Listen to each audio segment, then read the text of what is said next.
What's up, everybody, and welcome back to Fireside Giants. I'm your host, Anthony Rivardo, joined by my co-host, Alex Wilson. And today, we're taking a look at the New York Giants tight end room. We've got a couple of weeks left until training camp, and in the meantime, we've got different players doing different training activities. I just spoke to Mark Hall, a defensive line trainer who's been working with Dexter Lawrence, Darius Alexander, and Jordan Riley. Go check that interview out on the channel if you want to hear more from Mark Hall. But in the meantime, we've also got Thomas Fidone and some of the other Giants tight ends participating at Tight End University, of course, hosted by Travis Kelce, and a couple of other all-pro tight ends in the NFL right now. Thomas Fidone is there, Daniel Bellinger has been there for a couple of years, and Theo Johnson as well participating. So the Giants tight ends in the meantime going off on their own, doing some training and some practice. This is that slow part of the offseason where NFL players have a choice. Do they take this time to grind and get better and prepare for the upcoming season, or do they take the time off? And what we've heard is a lot of Giants players taking the time to get better,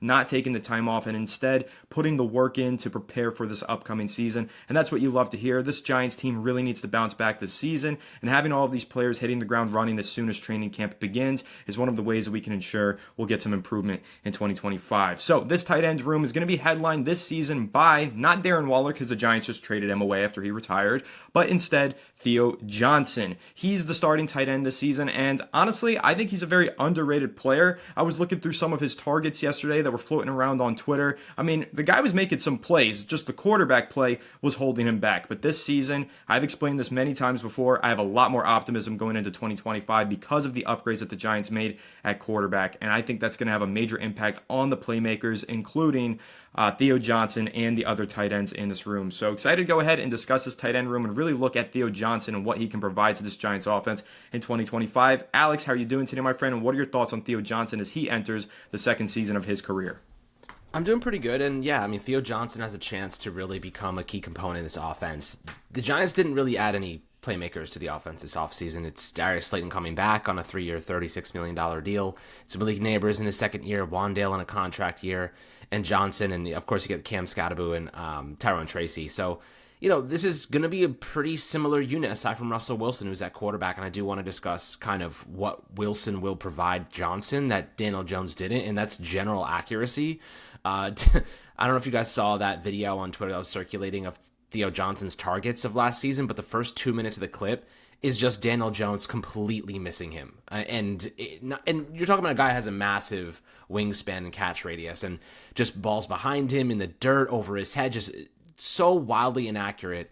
I think that that's going to be a little bit of a different story this time around for Theo Johnson, who can really capitalize on seam routes and, you know, be a security blanket, get the ball in open space and make tacklers miss. But, you know, the difference between Russell Wilson and Jones is astronomical. The big thing here is Wilson doesn't love always to throw the ball to the middle of the field, but I think that the Giants will use Johnson as kind of this security blanket. And I think part of what I'm most concerned about this offense is the offensive line once again.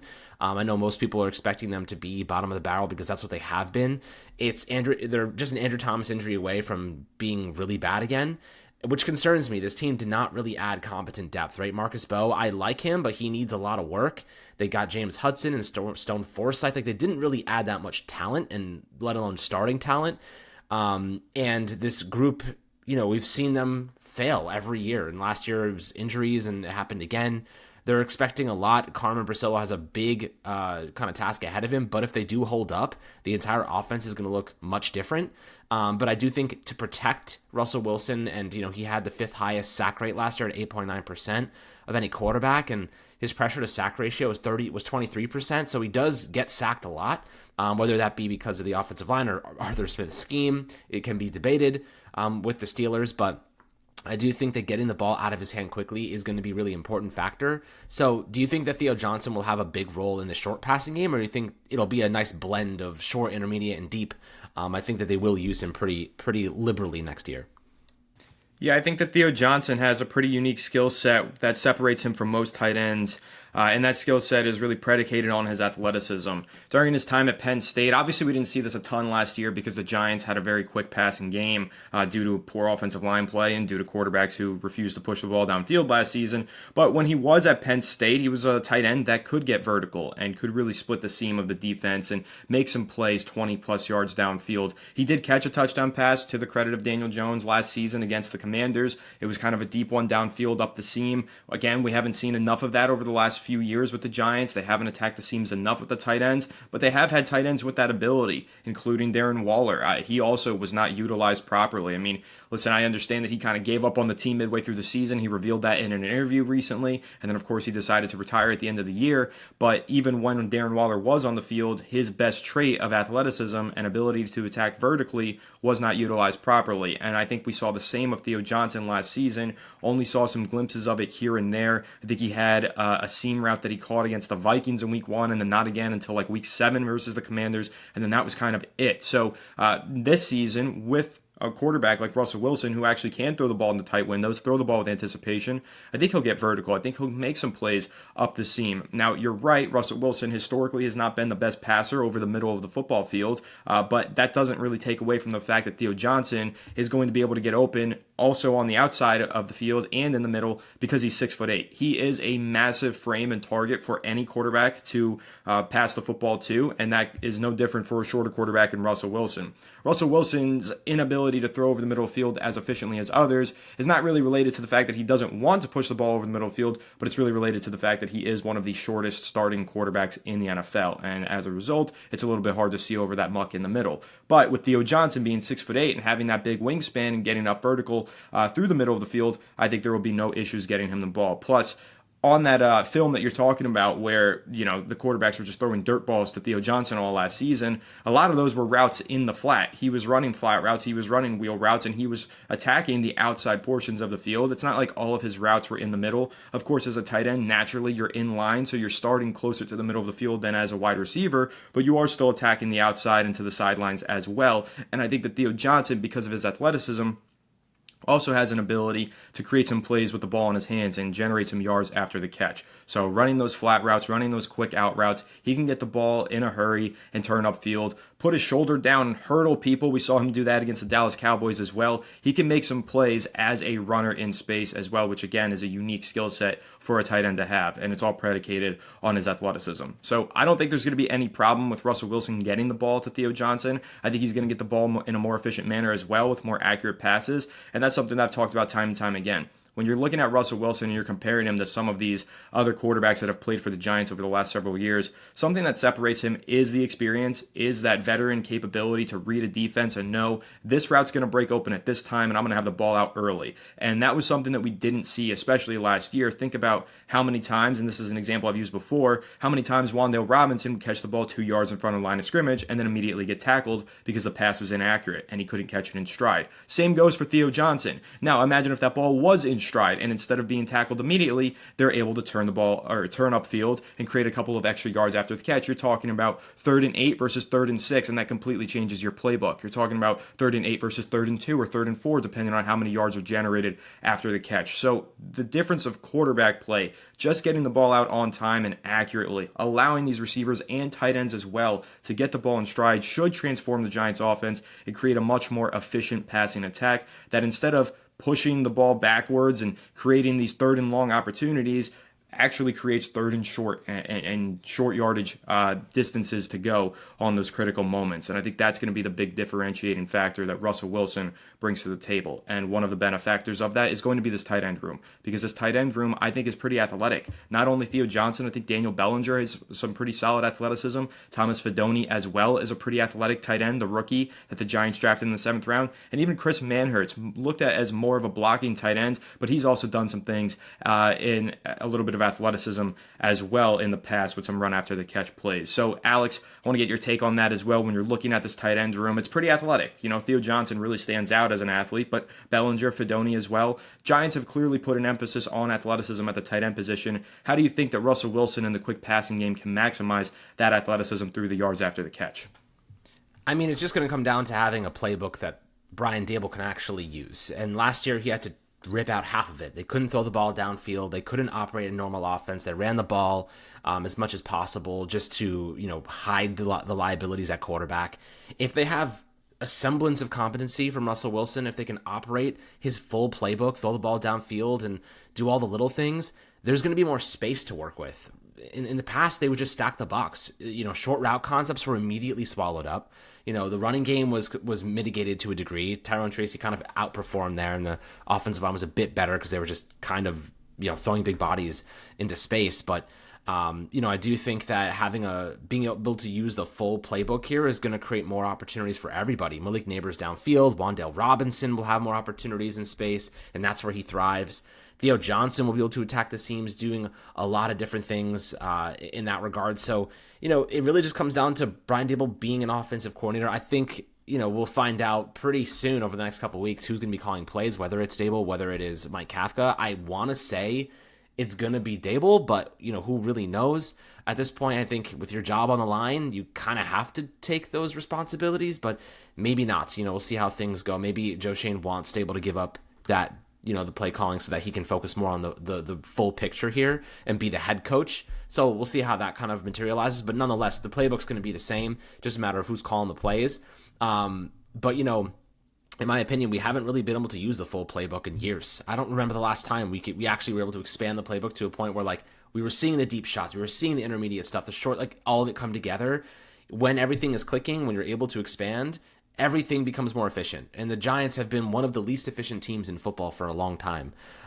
So, I do think that Johnson, specifically with his athletic profile, his ability to shed tacklers and his speed and athleticism, there's a lot of talent there. There's a lot of untapped potential. He did drop 5 passes last season, so that is something I do think he needs to clean up with the hands a little bit. But, Thomas Fidone is 7th rounder, and I know the Giants really like him. Travis Kelce said a lot of really good stuff about him, at the tight ends university. So, they have some talent there. Bellinger, we thought at one point he was going to be a starter. Maybe he still can be in some ways, in some sets, but at this point in time, I just want to see the Giants have a balanced offense that they can expand on, and I think that everyone's going to benefit, especially the tight end position that has been underutilized a lot in recent seasons.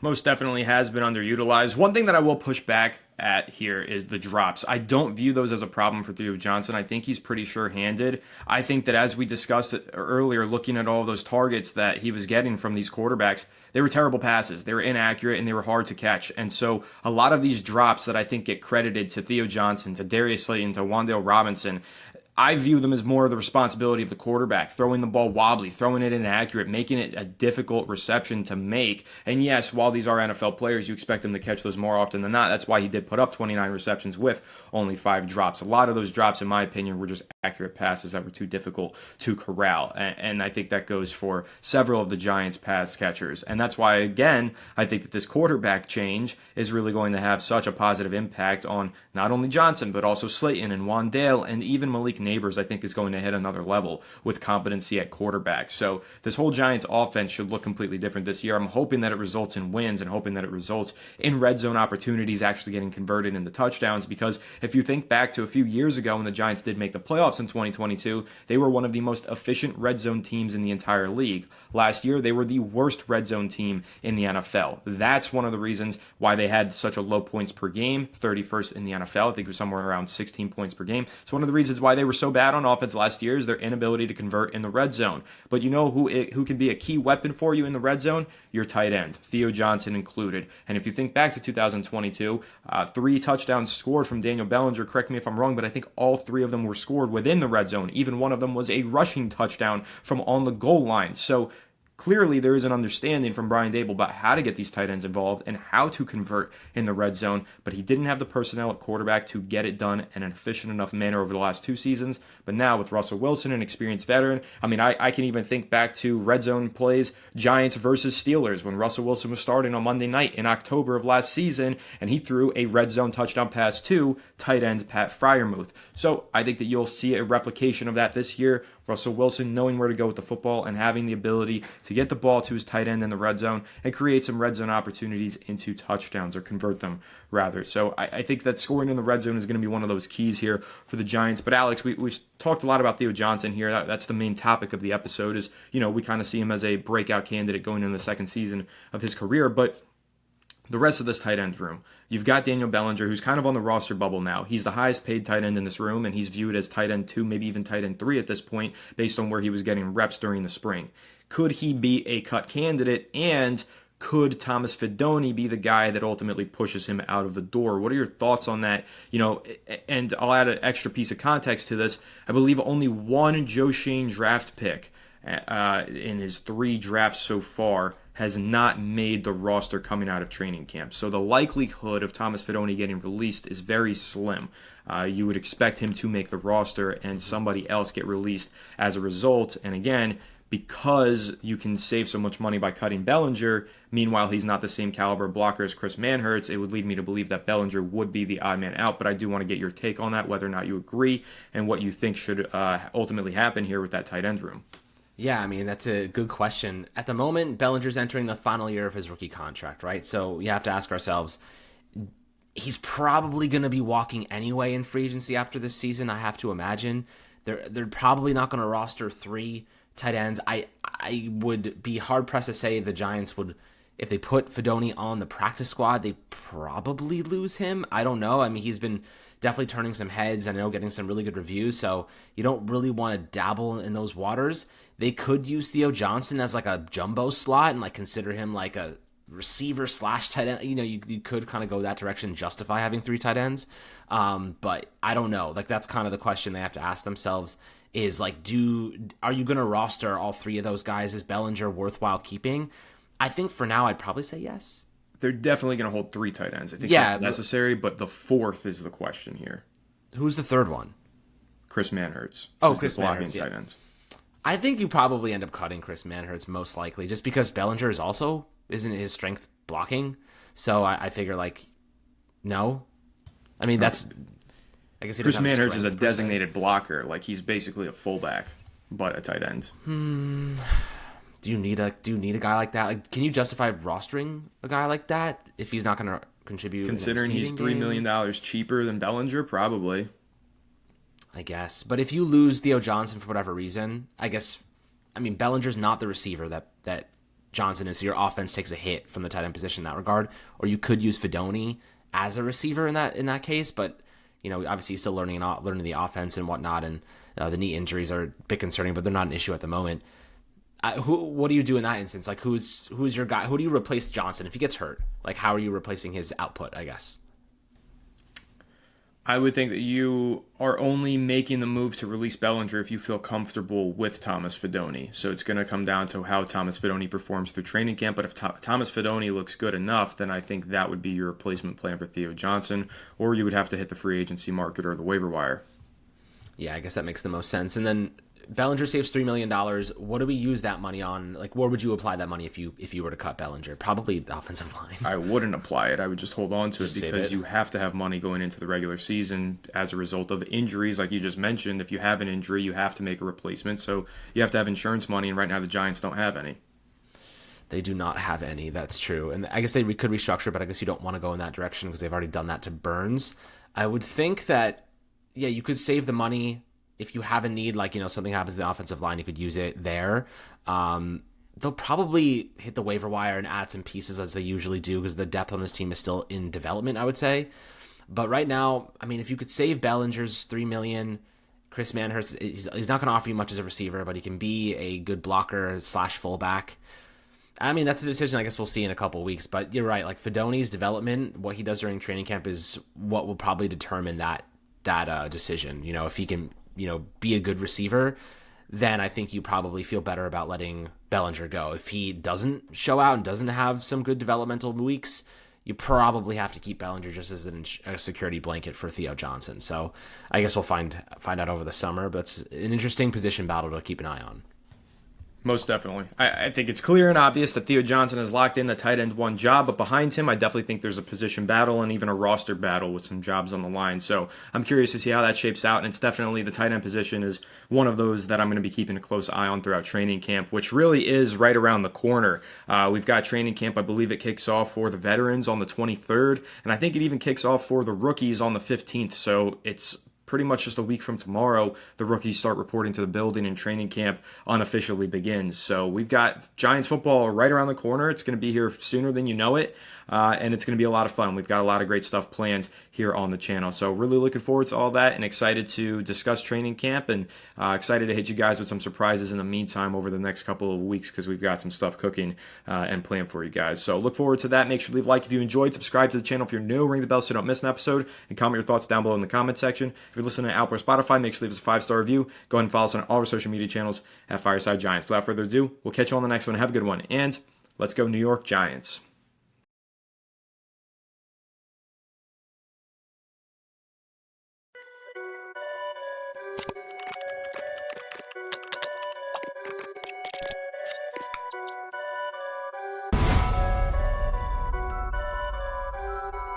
Perfect.